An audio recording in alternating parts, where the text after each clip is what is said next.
40-minute return, that's my sort of time. 20 minutes there, 20 minutes back.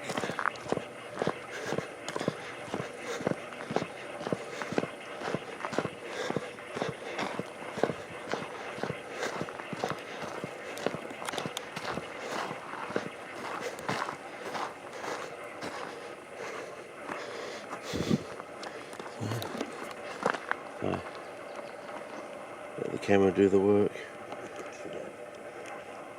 That's what you need to do, so closing on a photo.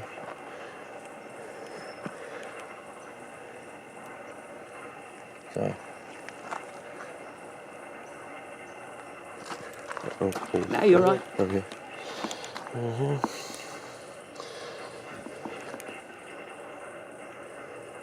Done. Oh, yeah.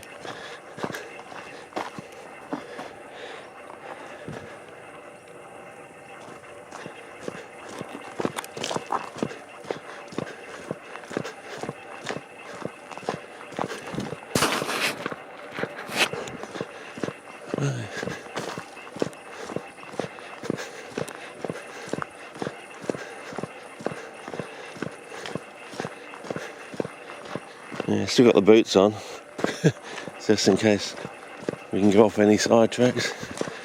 I suggested I keep the boots on for the train trip in case the train stops like the Pemberton tramway does. Yeah, I know. It's the fear of tiger snakes, you see.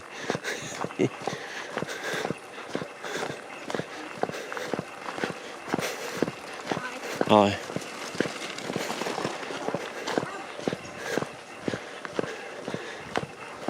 Yeah, it's quite cool here.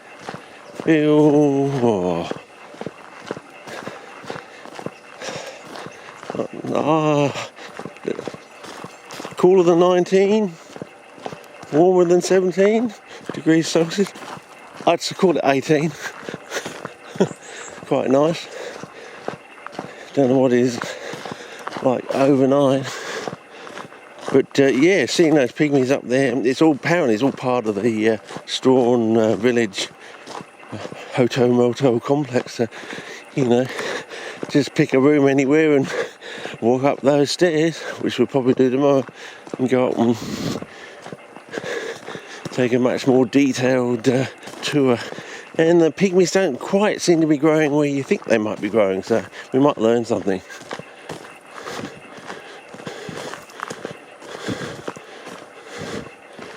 Okay. It's not how you look, it's what you see. Yeah, fastest centre in the world. Don't I know it?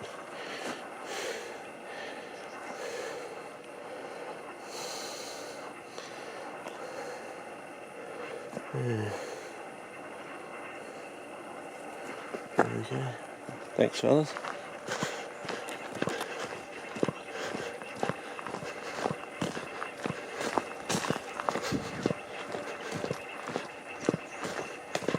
Yeah. My partner's a bit stressed out because they may have had problems with the card, but we didn't have any problems with the card. But you know, it's when they start sending you bloody emails about things like that. Something you definitely don't need. You know, it's all like a case of just figure it out on your own, fellas. You know, you've got all the supercomputer power to be able to figure out all that sort of stuff you're in for yourself. You shouldn't have to bother people on their holiday if it's not, you know, a direct threat sort of thing, you know. I mean, you can always set a trap or sting operation to test whether someone is using someone else's card for nefarious purposes, you know. Yeah. You know, lose $5 to save $100 or something, you know, or more, you know.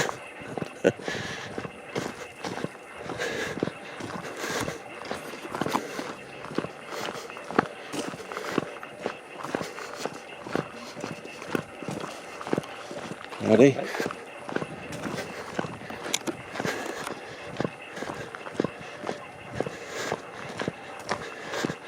Yeah, like doing a George, overpaying someone, and they say, hang on, you paid me too much, you give me $5 too much, and they hand it back. You know, you got an honest person. It's funny how, though, it's always, they underpay people, they don't overcharge them, sort of thing, you know. Or have I got that round the wrong way? Well, it looks like that's why George is going out of business, but I wouldn't be surprised he's got his money squirreled away overseas in offshore tax havens. I mean, how many restaurants did he have? It was an unbelievable number when they said on the TV the other night. George, don't do that. Yeah, who would have thunk it? Did they say he had 10 restaurants or was more? I can't remember how many he had. He had an extraordinary number for, you know. It was more than one in every city of southern Everland anyway. So, yeah. I don't think we'll be hearing from George much in the future. No, Aussies are like that. Yeah.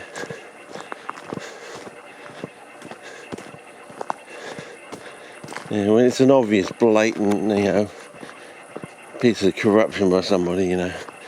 See you later, mate, we'll help you pack, sort of thing, you know. It's like, you know, we can understand accidents and things going awry, but no.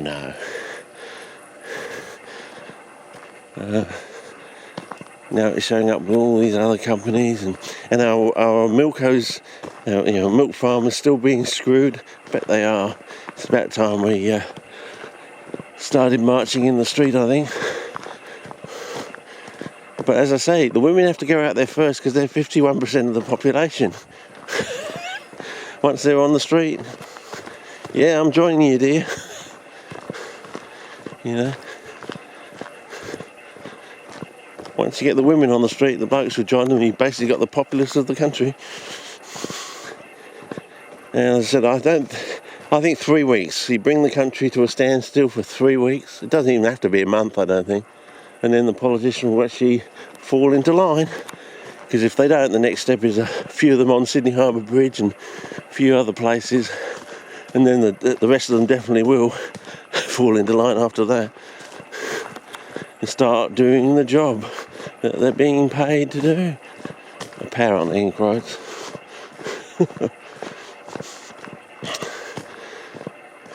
But if Mr. $98 million man has got anything to go by,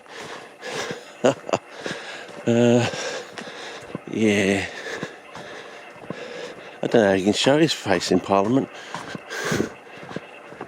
I mean, I'd say, if you take that sort of money, that's 1/10 of a billion. It's almost like 1/10 of $1 billion, isn't it?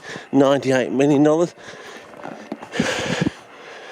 I mean, that's getting to 1/10 of $1 billion. And then the Clinton Foundation took $14.8 billion out of Haiti from the world's populace.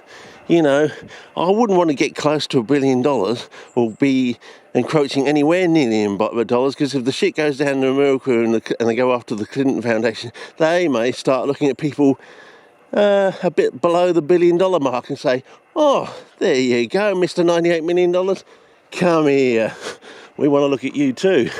And you might get lumped into the so-called revolution as well.